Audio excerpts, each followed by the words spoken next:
mulai tahun kemarin, 2 tahun yang lalu, kita menjalin kerjasama dengan para pemerintah daerah.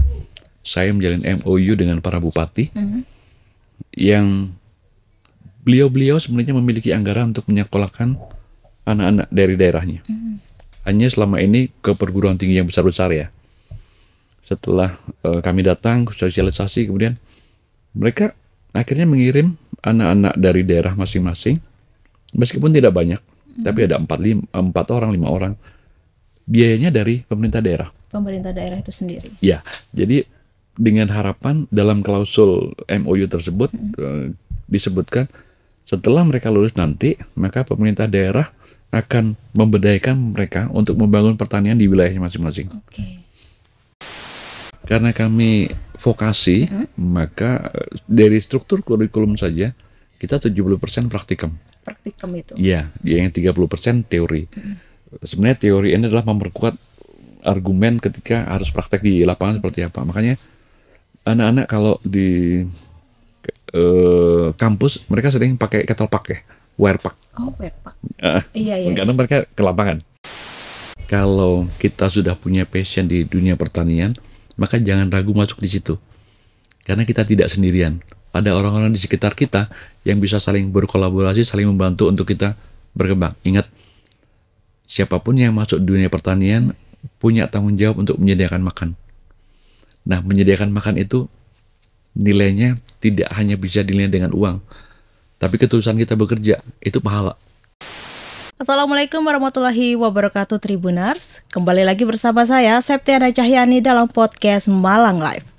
Dan hari ini kita sudah kedatangan Direktur Politeknik Pertanian Pembangunan Malang. Beliau merupakan Dr. Insinyur Setia Budi Udrayana, SPT MSI IPM Malang.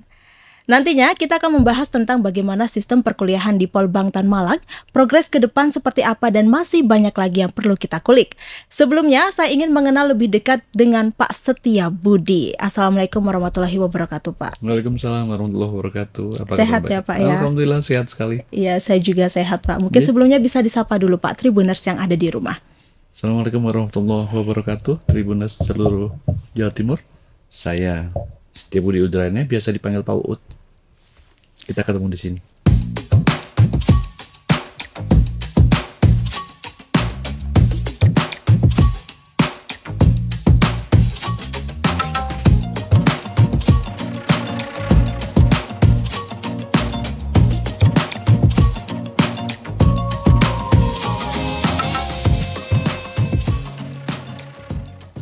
Oke, Pak Setia Budi Udrayana, biasa dipanggil Pak Uut ya, Pak ya. Betul. Nah, Pak Uut ini menjabat sebagai Direktur Polbangtan Malang ini periode 2021 hingga 2025 ya, Pak ya. Betul. Dan artinya sebentar lagi, setahun lagi ya, Pak ya, masa tahun jabatan itu akan berakhir ya, Pak ya. 11 bulan lagi. 11 bulan lagi. Itu di tanggal 1 April. Oh, 1 April 2025 ya, Pak ya. Dan dalam sebuah artikel ya, Pak ya, Pak Setia Budi ini mengatakan ingin meneruskan program direktur sebelumnya yang bernama Pak Bambang Sudarmanto. Benar ya, Pak ya? Betul sekali. Nah, program kerja apa sih, Pak, yang sudah dilaksanakan dan sudah tercapai untuk kemajuan Polbangtan Malang sendiri? Ya, terima kasih Mbak Eka. Jadi sebagai penerus direktur sebelumnya, Iya, Pak. kita wajib meneruskan program yang sudah bagus ya. Iya. Di sana sini perlu kita improve, antara lain kita meningkatkan kerjasama dengan stakeholder, baik swasta maupun pemerintah daerah, untuk bisa mengakomodasi kebutuhan anak-anak yang ada di Polbangtan. Misalnya kalau kerjasama dengan dunia swasta, kita kepingin tempat mereka dijadikan tempat magangnya anak-anak. Kemudian kalau yang dengan pemerintah, kita kepingin supaya ketika anak-anak ini lulus nanti bisa diterima di pemerintah daerah. Mereka welcome dengan itu. Itu yang kita teruskan dan kita bangun. Oh, berarti programnya ini menjalin relasi atau hubungan dengan para stakeholder, baik swasta maupun negeri ya, Pak ya. Kalau misalkan di swasta, anak-anaknya ini ada penempatan magang seperti itu ya, Pak ya. Dan ketika Bapak menjabat sebagai direktur ya, Pak ya, pastinya ada suatu tantangan tersendiri ya, Pak ya. Itu seperti apa, Pak? Tantangan tersendiri ketika Bapak menjabat sebagai direktur periode 2001 hingga saat ini, mungkin 2024. Oke, tantangan itu muncul dari internal dan eksternal ya. Internal organisasi artinya tidak semua teman bisa langsung bisa menerima konsep yang dipaparkan oleh seorang pimpinan gitu ya. Jadi it's okay, nggak ada masalah karena namanya dosen punya karakter masing-masing dan perlu diyakinkan bahwa ini baik. Baiknya untuk siapa? Untuk anak-anak didik kita. Itu kalau di internal berhasil kita tangani dengan relatif mudah.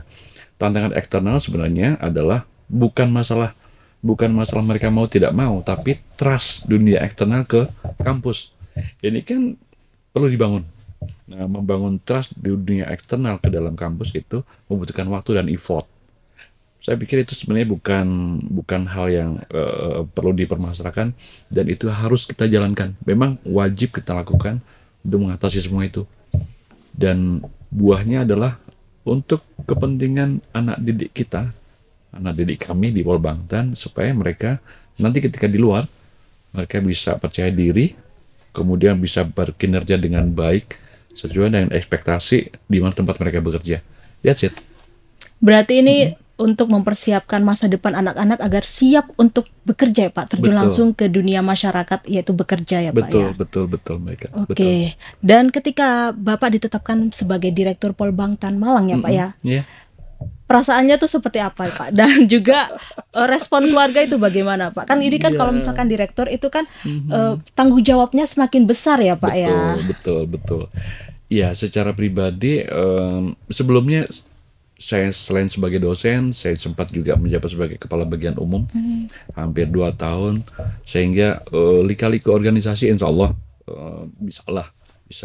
Justru muncul tantangan dari keluarga begitu ditetapkan jadi direktur, keluarga belum siap nih. Keluarga belum siap dengan alasan apa nih Pak? Nanti pola hidup kita akan berubah gara-gara kalau istri saya bilang gara-gara kau jadi pimpinan nanti pola hidup kita berubah. Saya bilang yang menentukan pola hidup kita berubah atau tidak bukan faktor jadi pemimpin atau tidak, tapi bagaimana kita sendiri. Dan alhamdulillah semuanya well done. Pola hidup kami tidak berubah, biasa saja ya seperti kalau direktur saya bilang ke teman-teman, saya direktur di kantor. Begitu kita di rumah kita ada tahlil ada apa, kita jalan biasa. Oke, berbicara mengenai pola hidup nih, pola hidup seperti apa sih yang Bapak beri kepada keluarga gitu Pak? Iya, saya bilang tidak ada privilege tertentu untuk keluarga ketika ayah jadi seorang direktur. Ya, jadi kalian berlaku seperti apa adanya saja. Anak saya 2, satu sudah lulus di Brawijaya, kemudian satu lagi masih di SMA Taruna. Istri saya kerja di swasta dan saya bilang pola hidup kalian nggak usah berubah. Kita biasa saja. Jadi alhamdulillah justru itu yang membuat kami nyaman dan tidak tersiksa. Alhamdulillah. Berarti tetap hidup sederhana ya Pak ya? Ya, boleh dibilang begitu. Baik Kak. Oke, dan Pak pernah terbayang nggak sih Pak ketika Bapak jadi Direktur Polbangtan Malang ini? Nggak pernah terbayang. Tidak pernah terbayang. Tidak pernah terbayang ya Pak ya? Bahkan kalau boleh diulas, saya lahir dari ibu yang sangat sederhana. Ibu saya lulusan SR. Saya masuk di sekolah peternakan itu karena saya ingin masuk di peternakan. Kemudian pada saat wisuda Snakma Malang kami dulu, pada saat ada pelepasan jas alma mater saat itu oleh kepala sekolah, saya kebetulan dipilih sebagai salah satu yang mewakili. Beliau kepala sekolah itu melepas jas alma mater sambil mengatakan, besok kamu kerja di sini. Ya, saya nggak tahu kenapa seorang kepala sekolah pada saat melepas jas alma mater anak yang diwisuda mengatakan seperti itu. Kemudian baik Bapak, intinya saya berusaha melakukan apa yang harus saya lakukan dengan baik. Rupanya itu berbuah. Jadi saya tidak pernah berkesempatan sekolah. Saya kepingin sekolah S1 itu di perguruan tinggi negeri. Perguruan tinggi negeri. Ya kepinginnya saat itu karena waktu zaman saya dulu di PTN itu bayarnya relatif murah. Relatif murah. Bahkan boleh dibilang sangat murah ya saat itu. Saya kepingin dilanjutkan nggak punya uang. Tapi karena saya sudah masuk sebagai pegawai di bekas sekolahan saya dengan gaji yang sangat kecil, saya berusaha kuliah di swasta. Kuliah di swasta itu mengambil jurusan peternakan ya Pak ya? Setelah jam kerja kuliahnya. Ya alhamdulillah selesai tepat waktu. Ya menjalani saja apa yang harus saya jalani dengan mengupayakan sebaik mungkin. Sebaik mungkin itu ya Pak. Nah, tadi Bapak kan latar belakangnya pendidikan itu sarjana peternakan ya Pak, ya, SPT. Betul. Kenapa bisa ke pertanian gitu Pak? Apakah ada keterkaitan satu dengan lainnya? Ya, pertanian peternakan itu nggak bisa dipisahkan. Pertanian peternakan tidak bisa dipisahkan. Bahkan di lapangan pun, ketika teman-teman petani itu dia hanya punya lahan, dia sepertinya lebih nyaman ketika punya ternak. Ya, jadi di lapangan seperti itu, sehingga begitu meskipun latar belakang peternakan, tapi peternakan adalah bagian dari pertanian. Peternakan merupakan bagian dari pertanian. Dan itu pun yang terjadi di struktur organisasi Kementerian Pertanian saat ini. Jadi kementerian besarnya ada Kementerian Pertanian, kemudian di dalamnya ada Direktorat Jenderal Peternakan, Direktorat Jenderal Tanaman Pangan, dan seterusnya. Jadi nggak ada masalah dengan itu. Nggak ada masalah ya Pak ya. Berarti masih ada keterkaitan satu dengan lainnya ya Pak. Sangat karena terkait. mereka saling simbiosis mutualisme mungkin Pak. Betul, cocok. Iya, cocok ya Pak ya. Oke, dan kalau misalkan sekarang ini kan lagi gencar-gencarnya penerimaan mahasiswa baru ya Pak ya. Mungkin bisa dijelaskan kepada Tribuners yang ada di rumah Politeknik Pertanian Pembangunan Malang itu apa sih Pak, dan bagaimana sejarahnya, didirikan tahun berapa, seperti itu Pak. Jadi Politeknik Pembangunan Pertanian Malang ini adalah kami UPT vertikal, langsung di bawah Kementerian Pertanian. Kalau eselon satunya Badan Penyuluhan dan Pengembangan Sumber Daya Manusia Pertanian. Kami pada awalnya diminta untuk menyelenggarakan perguruan tinggi kedinasan. Mahasiswa kami awalnya adalah mereka yang sudah pegawai negeri. Dulunya itu berarti dulunya lulus sudah jadi PNS ya Pak ya, pegawai negeri sipil. Ya, sebelum masuk ke Polbangtan, dulu namanya STPP. STPP, Sekolah Tinggi Penyuluhan Pertanian. Ya, jadi mahasiswa kami dulu adalah mereka yang sudah PNS masuk ke kami di STPP. Kemudian setelah lulus dia mendapat gelar sarjana. Kalau seiring dengan perkembangan waktu, maka karena PNS sekarang sudah banyak yang sarjana, maka instruksi dari eselon 1 kami buka peluang untuk anak-anak petani, buka peluang untuk anak-anak penyuluh. Jadi mayoritas mahasiswa Polbangtan Malang saat ini adalah mereka anak-anak petani, anak-anak penyuluh. Mereka berasal dari daerah 3T, terluar, tersakiti dan tertinggal. Betul. Ya, di situ. Tetapi meskipun mereka berasal dari sana, tetap support APBN untuk mereka ada. Kita anak-anak akan tinggal di asrama selama 4 tahun. Mereka tidak membayar apapun. Tidak ada biaya kuliah, tidak ada biaya praktikum, tidak ada biaya makan selama di asrama. Mereka hanya membayar sejumlah biaya untuk kebutuhan mereka sendiri pada saat pertama kali mereka masuk. Untuk kebutuhan seragam kita ada 7 setel seragam. Oh, 7 setel seragam. Dan itu tiap hari berbeda-beda atau gimana Pak? Tergantung saat itu mereka mau kuliah di kelas atau di lapangan. Oh gitu. Sepatu juga mereka punya 3 atau 4 setel sepatu. Berarti disediakan dari APBN itu ya Pak ya? Dari uang mereka mereka yang bayar pertama kali. Jadi kalau seragam boleh saya bilang ada pakaian laboratorium, ada pakaian lapangan. Kemudian kalau seragam itu adalah PDU, ada PDH, ada PDUP. PDUP itu pakaian dinas upacara. Karena mereka didampingi oleh teman-teman TNI dari Rindam Malang. Ya, kita ingin membentuk karakter mereka. Bukan untuk militerisme, tidak. Tapi membentuk karakter itu butuh disiplin yang kita adopt dari TNI. Oke, berarti waktu maba mereka sudah digembleng sama bapak-bapak TNI ya Pak ya, untuk membentuk kedisiplinan mereka, membentuk mental mereka agar kuat gitu ya Pak ya. Ya. Harapannya karakter mereka muncul di sana. Tingkat 1 mereka kita tinggal di barak Mbak. Oh, di barak. Satu barak isinya 24. Wajib itu ya Pak ya? Wajib. Satu barak isinya 24 orang. 24 orang. Anak-anak dari 34 provinsi yang tidak saling kenal kita masukkan jadi satu. Itu maknanya saya selalu bilang ke mereka, kalian biasanya di rumah nggak tahu kita seperti apa. Kalian biasa manja macam-macam. Dengan kalian satu kamar, satu barak 24 orang, kalian akan timbul toleransi. saling menghargai, saling membutuhkan. Itu yang kita. Akhirnya mereka bonding. Mereka bonding sehingga dengan demikian karena mereka sudah terasa, harapannya ketika mereka terjun ke petani, mereka sudah bisa langsung bonding dengan petani nih. Karena itu adalah sasaran kerja mereka nantinya. Sasaran kerja mereka. Betul. Itu sedikit tentang Polbangtan. Polbangtan ya Pak ya. Tapi kalau sekarang ini lulusannya, kalau lulus dari Polbangtan jadi PNS nggak sih Pak? Kalau dibuat persentase, karena kita mengarahkan mereka pada dua qualified job creator dan qualified job seeker. Mereka sebagai job creator dia harus punya kualifikasi lebih dari yang lain. Mereka sebagai job seeker juga harus punya kualifikasi lebih. Kualifikasi ini maksud kita adalah dengan karakter yang mereka dapat, pembentukan karakter yang mereka dapat, mereka diharapkan punya kualifikasi tersendiri nih.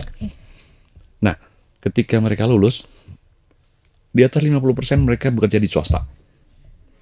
Kemudian sekitar 20 atau 30% mereka punya jiwa wirausaha, karena di kampus juga ada skema atau program wirausaha. Sisanya mereka yang jadi pegawai diangkat di masing-masing pemerintah daerahnya. Kalau dibilang, berarti masih di bawah Kementerian Pertanian gitu ya Pak ya, kalau di pemerintah daerah? Yang di daerah tidak. Oh tidak. Yang karena undang-undang otonomi daerah, maka daerah punya kewenangan untuk mengangkat dan memberhentikan pegawainya masing-masing. Nah, di situ mereka punya peluang. Jadi pemerintah daerah yang melihat ada calon yang bagus menurut mereka, itu bisa direkrut oleh mereka. Direkrut, tapi ada tes lagi gak sih Pak? Ya, masing-masing daerah bervariasi ya. Bervariasi. Tapi rata-rata mereka dalam rekrutmen itu melakukan tes. Melakukan tes itu ya Pak ya. Oke, karena kan kalau misalkan orang awam gitu ya Pak ya, sekolah Polbangtan pasti jadi petani ya Pak. Ternyata enggak ya Pak. Tidak. Malah Polbangtan ini menjalin mitra ke swasta sama negeri ya Pak ya, dan juga bisa bekerja di pemerintah daerah setempat di daerahnya masing-masing itu ya Pak ya. Sebagai info, mulai tahun kemarin, 2 tahun yang lalu, kita menjalin kerjasama dengan para pemerintah daerah.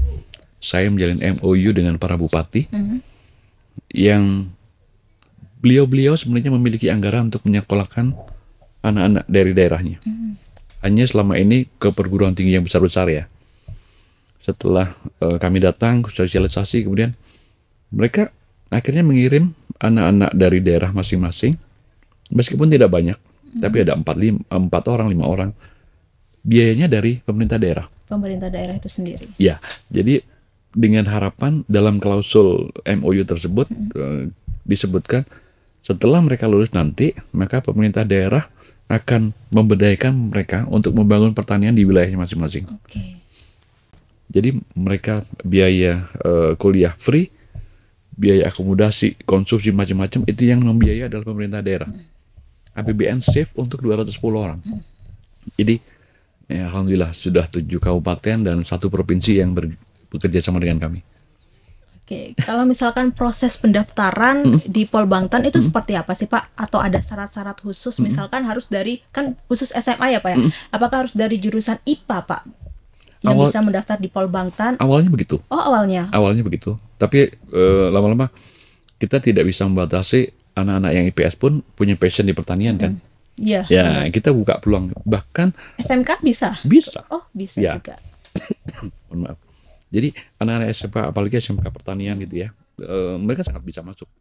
Tapi kalau yang, mohon maaf, kalau yang mesin.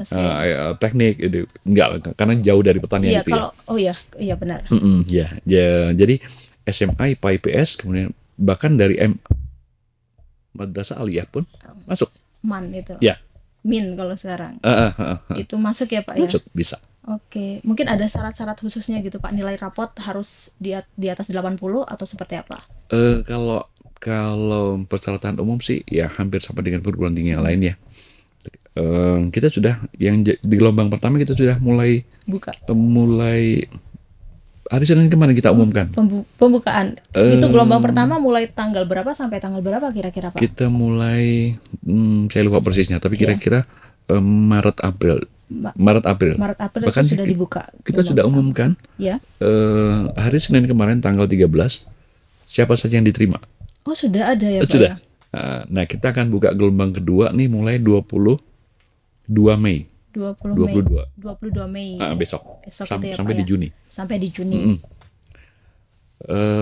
Kita hanya 210 orang yang kita terima. 210 orang itu tiap tahun ya, Pak? Tiap ya? tahun.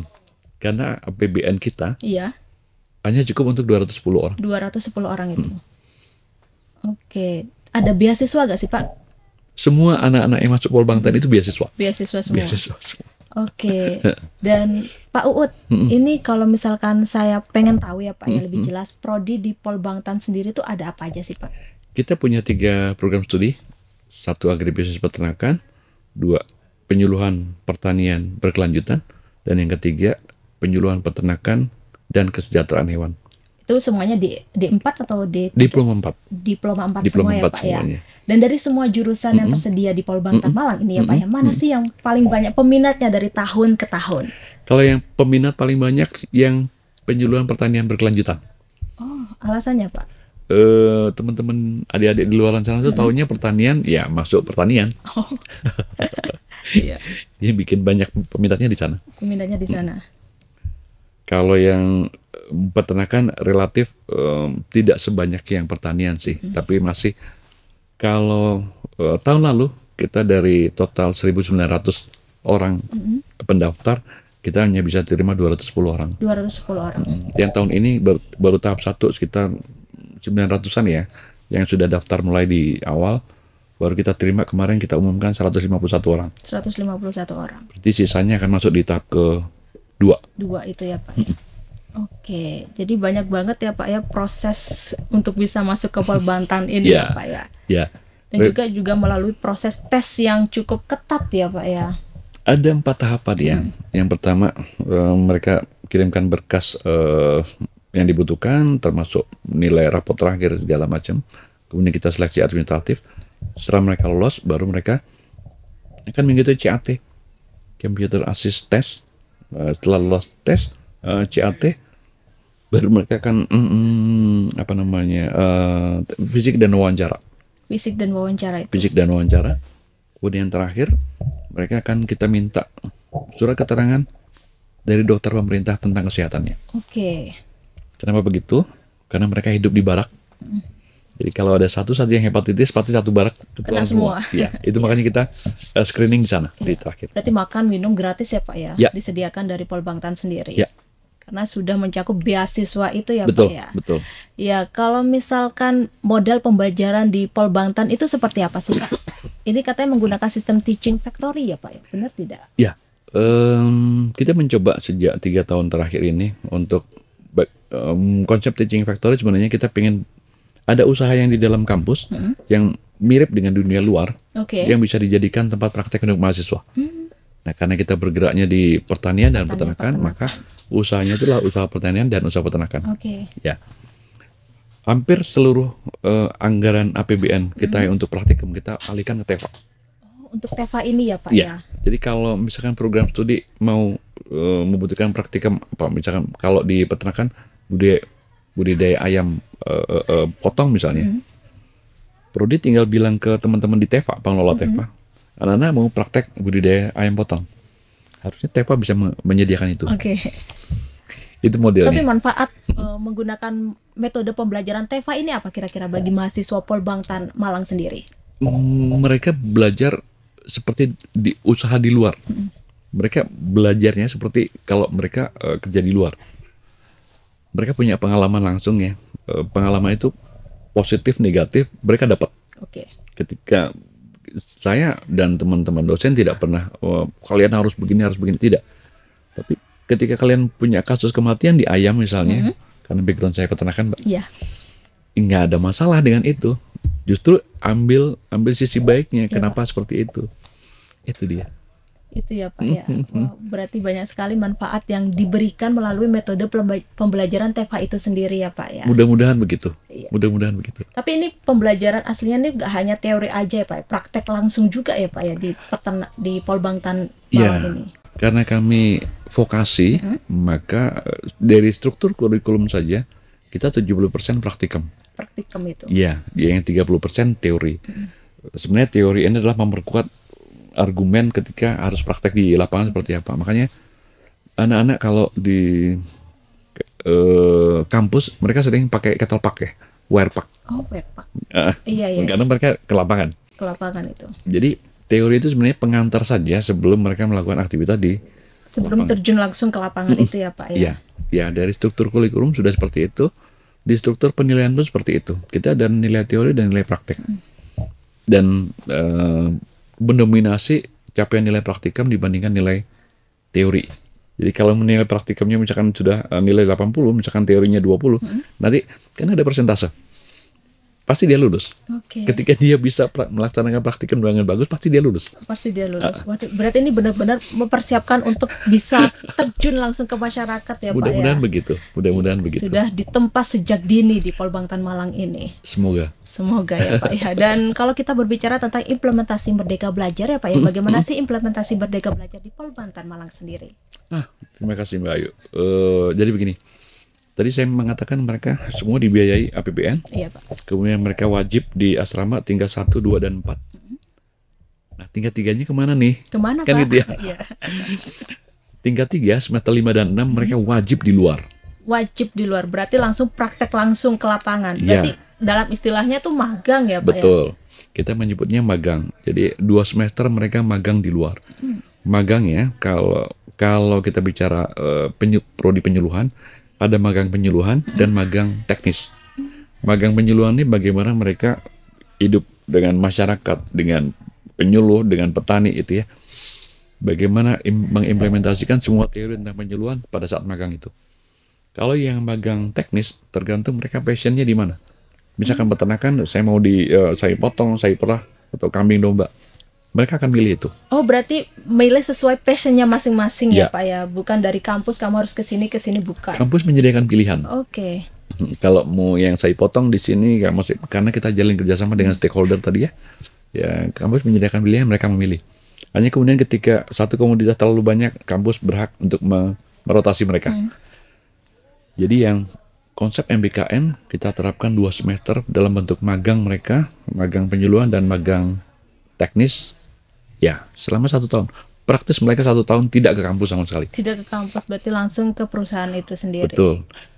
Uang makan mereka kita kirim ke mereka masing-masing. Oke. Jadi kita punya rekening anak-anak itu yang tinggal di luar, setiap bulan kita transfer uang makan yang seharusnya mereka lakukan di asrama. Di asrama. Kita transfer ke mereka langsung di lokasi magang. Oke. Itu Oke dia. Pak, kalau misalkan kita berbicara tentang Indonesia Emas 2045 nanti ya Pak ya. Oke, Iya. iya. Dan bagaimana sih Polbangtan Malang mempersiapkan SDM pertanian ini yang berkualitas, unggul dan profesional nantinya? Ya, kita semua di Indonesia tahu ya, nanti akan ada bonus demografi ya. Yang puncaknya 2024, 2025, 2026. Iya. Di atas 65% usia produktif 15 sampai 64. 15 sampai 60. Kesempatan kita untuk di dunia pendidikan. Iya. Kita punya waktu 4 tahun menyiapkan anak-anak. Nanti ketika dia masuk katakan 2024, dia akan lulus 2028. 2028. Dan umurnya dia saat itu kalau dia masuk usia 19 tahun, usia dia sekitar 21-an ya. 21-an. Itu sangat produktif. Jadi bukan usia produktif tapi sangat produktif. Jadi apa yang kita lakukan adalah bagaimana saya sendiri sebenarnya kasihan kalau anak saya masuk di Polbangtan. Alasannya Pak? Karena mereka begitu dihajar ya. Kalau boleh saya bilang dihajar dengan kedisiplinan, dengan berbagai macam hal yang karakter mereka harus terbentuk saat itu supaya enggak, kalau orang Malang bilang milang-miling gitu ya, nggak ragu sini, nggak ragu sana gitu ya. Tegas gitu, Iya, punya pendirian tetap ya Pak. harapan kita begitu. Saya sendiri kasihan kalau, tapi ini masalahnya ada anak-anak petani yang berasal dari semua provinsi di Indonesia, mereka dari belum tentu dari daerah maju. Ketika mereka sendiri nggak struggle, Iya. bagaimana mereka mau membuat orang lain struggle? Nah, itu yang kita siapkan di kampus selama 4 tahun pendidikan mereka.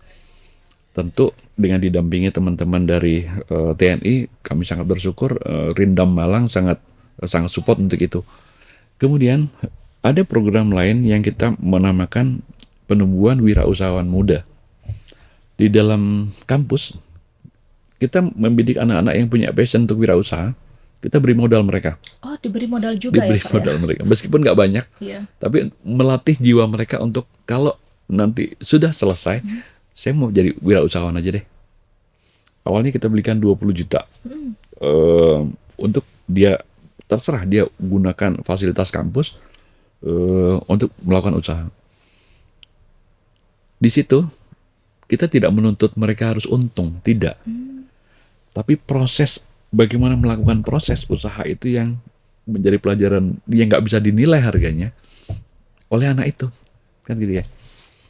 20 juta, Pak kami rugi, nggak ada masalah. Ambil pelajaran dari kerugian itu, sisanya usahakan lagi, masih rugi lagi. Kamu dapat sesuatu nggak? Dapat Pak, kami dapat ilmu begini. Ya itulah. Oke. Berarti Jadi modal yang diberikan cuma sekali ya Pak ya? satu kali. Satu kali. Itu di tahap pertama kita menyebutnya masa penumbuhan. Jadi modal itu mereka kita mentoring macam-macam, kemudian kita beri modal.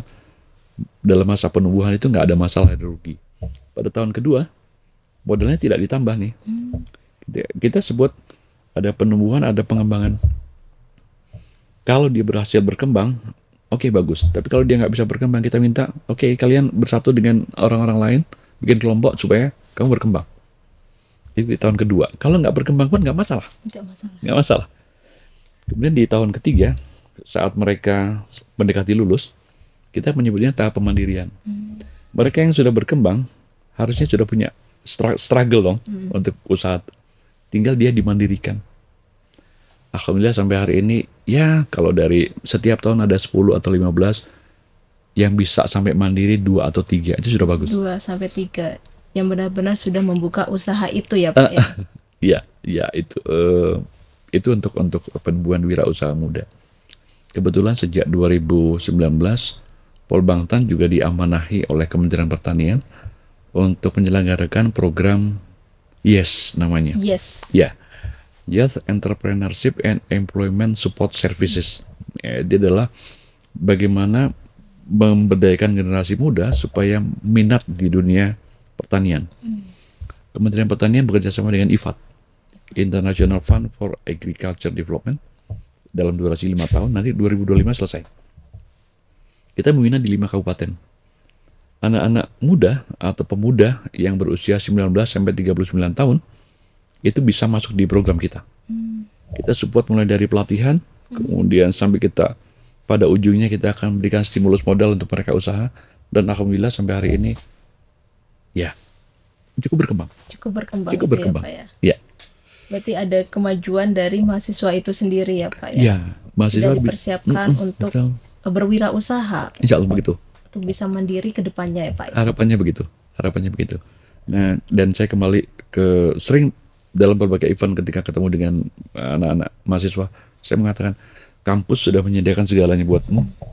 Ilmunya Bapak Ibu dosen silakan kalian serap. Berikutnya kalian mau jadi apa tergantung kalian.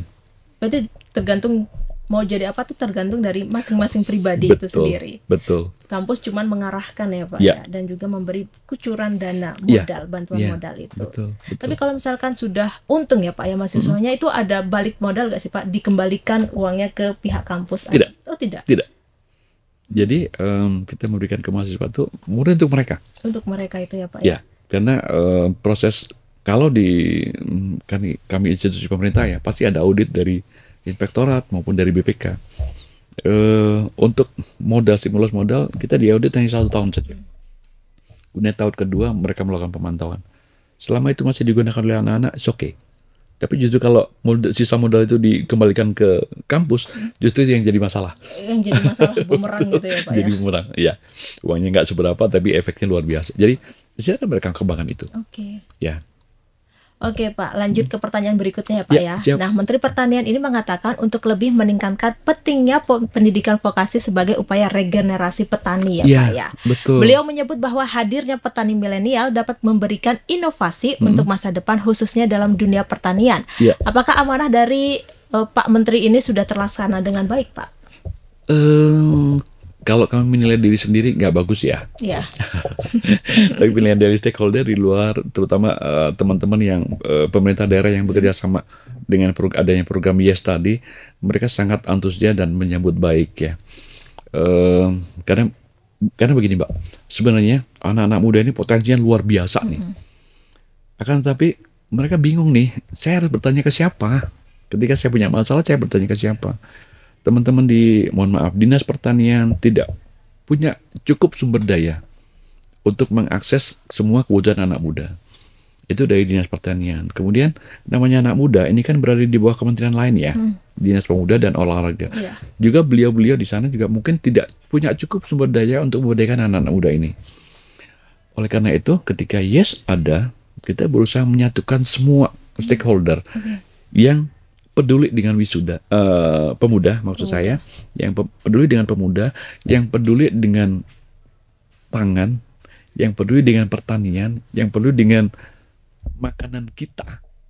Ayo kita gabung bareng-bareng yuk, anak-anak muda ini kita grading up dari sisi ya pengetahuan mereka, hubungan mereka dengan stakeholder yang lain, hubungan antar sesama. Itu yang kita bangun di program YES. Alhamdulillah sampai hari ini respon dari teman-teman stakeholder di luar sangat bagus kalau menurut saya. Dan bahkan beberapa event Pak Bupati sendiri yang hadir karena awareness-nya beliau sudah muncul. Nah, berbagai aktivitas kita mulai dari pelatihan dasar bagaimana berbisnis, kemudian bagaimana literasi keuangan ketika mereka sudah ada usaha gitu ya. Kemudian bagaimana ketika usahanya sudah mulai berkembang tapi mereka kurang modal, kita berikan pelatihan literasi keuangan. Kita juga punya advance training. Mereka yang sudah ada usaha, sudah mulai berkembang, saya butuh pelatihan ini, perizinan misalnya. Kita berikan pelatihan advance training. Sehingga pelatihan itu berbasis kebutuhan. Jadi mereka butuh apa, kita berusaha menyediakan itu. Kami tidak sendiri, karena sekarang zamannya bukan lagi berdiri sendiri ya. Zamannya kolaborasi sekarang. Kolaborasi, ya, betul. Benar, sehingga programnya berusaha mengoptimalkan potensi yang ada di sekitar situ. Mereka punya kelebihan di bidang packaging misalnya. Kita jadikan narasumber di pelatihan itu. Jadi misalnya anak-anak di Kabupaten Tulungagung, mereka narasumbernya teman-teman dari Tulungagung juga. Sehingga awareness asal itu kan pasti muncul ya. Bondingnya mereka dapat. Alhamdulillah mereka sudah growing up sekarang. Pada tahap growing up. Oke. Dan Pak, kita lanjut ke pertanyaan berikutnya ya Pak ya. Dan pada tanggal 2 hingga 4 Mei kemarin ya Pak ya, 2024 tepatnya, Badan Penyuluhan dan Pengembangan Sumber Daya Manusia Pertanian atau BPPSDMP Kementerian Pertanian ini menggelar Training of Trainers ya Pak ya.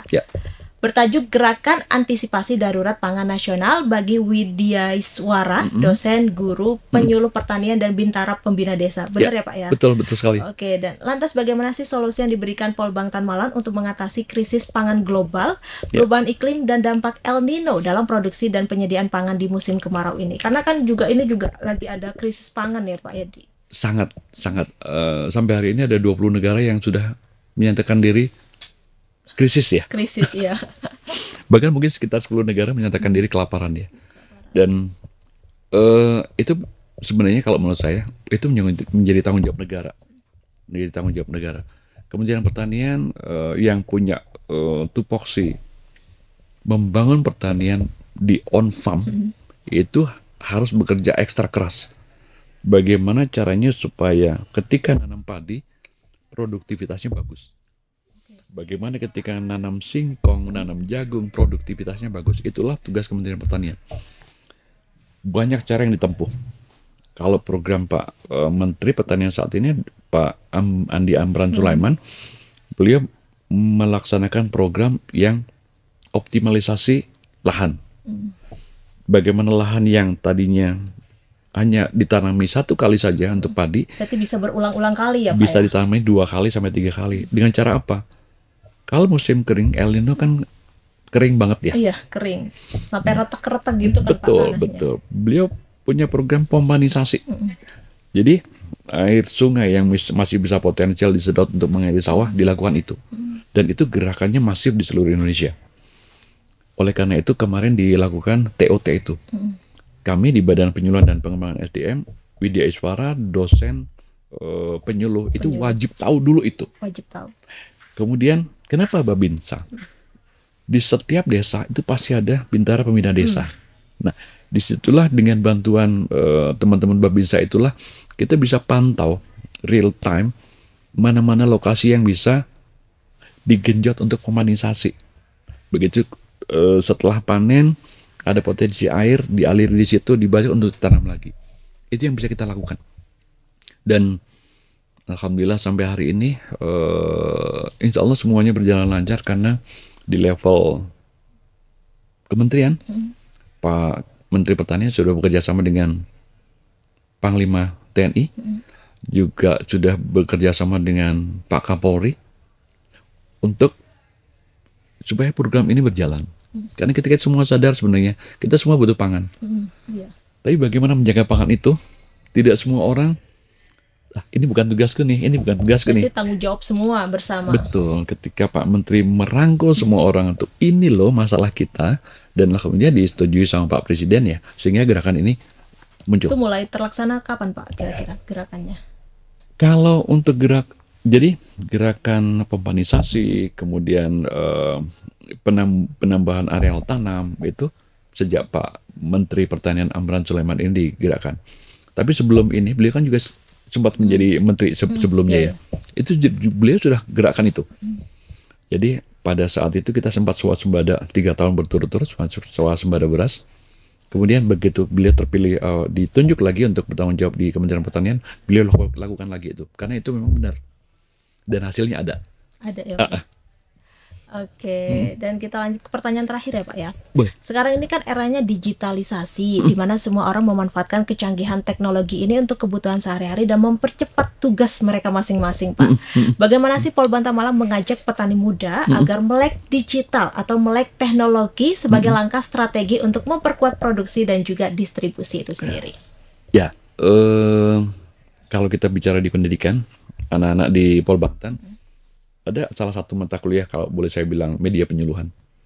Media penyuluhan ini kalau dulu kita nulis di papan tulis macam-macam ya. Mereka sekarang sudah gunakan digital. Jadi kemudian untuk anak-anak kami dulu, mereka ketika terjun ke lapangan biasanya kalau dulu jalan dulu mengelilingi desa macam-macam, baru mereka bisa menyusun skrip bagaimana caranya untuk mengembangkan sesuatu.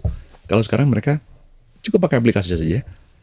Kemudian mereka arrange itu GIS misalnya, yang menggunakan satelit itu, dia bisa petakan daerah-daerah mana yang potensial untuk dikembangkan dan tidak. Itu sudah masuk di kurikulum. Berarti sudah tahu daerah mana yang benar-benar potensial ya Pak ya untuk Betul. dikembangkan. Karena data itu sebenarnya sudah tersaji ya. Iya. Tinggal bagaimana mengambil data itu untuk kemudian dianalisis pada level mahasiswa. Karena ketika mereka harus ke lapangan, mereka melakukan PRA misalnya, participatory rural appraisal. Jadi mereka memotret potensi wilayah dulu, potensi dan masalah wilayah dulu, untuk kemudian mereka nyari solusi, kemudian diberikan penyuluhan ke petani. Kira-kira ada kriteria gak sih Pak daerah yang potensial itu dan tidak potensial itu sendiri? Depend on masing-masing daerah. Ya, karena mereka ketika mahasiswa kami magang, mereka biasanya di satu BPP. Satu BPP ini meliputi satu kecamatan. Tergantung di kecamatan ini yang mau dikembangkan yang mana sih? Nah, mereka akan masuk di situ. Mereka akan berusaha backup di situ. Itu kalau dari sisi pembelajaran. Insya Allah sampai hari ini, ya, anak-anak justru dosen-dosennya malah kalah penggunaan IT ya. Dengan anak-anak. Mereka sudah sangat maju. Kemudian kalau untuk anak-anak petani muda, kita mulai dari literasi keuangan, mereka mengakses, misalkan anak-anak itu sekarang adalah mereka yang sudah punya usaha wajib memiliki NIB, nomor induk berusaha. Nah, ini kan pakai single submission itu ya. Nah, mereka gunakan HP untuk daftar usaha mereka lewat situ. Ya, lewat situ. Ya, itu yang paling sepele saja. Kemudian berikutnya, ketika mereka sudah punya produk, kemudian bingung memasarkan, saya harus bagaimana nih? Kita beri bagaimana teknik digital marketing. Pemasaran itu. Ya, yang paling mudah saja dulu karena mengenalkan ini sulit ya kalau mereka belum pernah kenal sama sekali. Jadi dengan digital marketing mereka sudah mulai awareness-nya sudah mulai muncul dan mereka sudah mulai butuh itu. Sudah mulai butuh itu. Kalau anak-anak petani muda yang di 5 kabupaten yang kita cover, ya mudah-mudahan ini bisa terus berjalan dan mereka makin mengimprove dirinya sendiri ya. Karena nggak bisa selamanya kami di Polbangtan untuk dampingi mereka terus ya. Ketika awareness muncul dari diri sendiri, mereka mengimprove diri sendiri, kita tinggal dilapori aja, wah capeknya hilang. Jadi kalau inovasi atau program unggulan ke depan dari Polbangtan itu ada gak sih Pak kira-kira? Satu cita-cita kami di Polbangtan Malang, kami ingin jadi BLU. Karena dengan Badan Layanan Umum kita bisa lebih improve, bisa lebih berimprovisasi dari sisi banyak hal.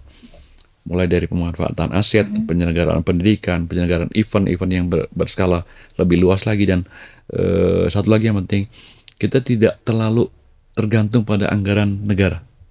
Karena kita nggak tahu APBN ini settle sampai kapan ya. Sampai kapan. Ketika kita menjadi BLU sangat tergantung pada inovasi yang ada di institusi itu untuk berkembang. Itu yang kita kepingin. Jadi banyak hal yang sebenarnya belum bisa kita lakukan sih. Kalau hanya ada targetnya nggak sih Pak kira-kira untuk menjadi BLU itu kapan? Ada fase, ada tahapan yang harus dilakukan. Mulai dari persetujuan dari pusat sampai kemudian implementasi daerah, kira-kira 3 tahun. 3 tahun itu ya Pak ya? Kira-kira 3 tahun. Dan ini kampusnya ada di wilayah Kabupaten Malang. Kabupaten Malang. Lawang. Ya, tepatnya di Lawang. Di Lawang itu ya Pak ya? Ya. Oke, baik, terima kasih Pak Uut atas waktu dan kesempatannya telah hadir di studio Tribun Jatim Network ini ya Pak ya. Sama-sama Kak, mudah-mudahan ada manfaatnya ya. Oke, terima kasih Pak. Mungkin ada pesan yang ingin Bapak sampaikan kepada Tribuners yang ada di rumah? Ya, terima kasih Mbak Eka. Jadi kalau kita sudah punya passion di dunia pertanian, maka jangan ragu masuk di situ. Karena kita tidak sendirian. Ada orang-orang di sekitar kita yang bisa saling berkolaborasi, saling membantu untuk kita berkembang. Ingat, siapapun yang masuk di dunia pertanian punya tanggung jawab untuk menyediakan makan. Nah, menyediakan makan itu nilainya tidak hanya bisa dinilai dengan uang, tapi ketulusan kita bekerja, itu pahala. Ayo kita bergabung di pertanian. Ayo kita bergabung di pertanian ya Pak ya. Yap. Oke, baik Tribuners, sampai di sini dulu perjumpaan saya kali ini. Saya Septiana Cahyani dan Bapak Ut. Pamit undur diri dan sampai jumpa kembali lagi dalam podcast Malang Live episode berikutnya. Assalamualaikum warahmatullahi wabarakatuh. Waalaikumsalam warahmatullahi wabarakatuh. Download Tribun X sekarang. Menghadirkan lokal menjadi Indonesia.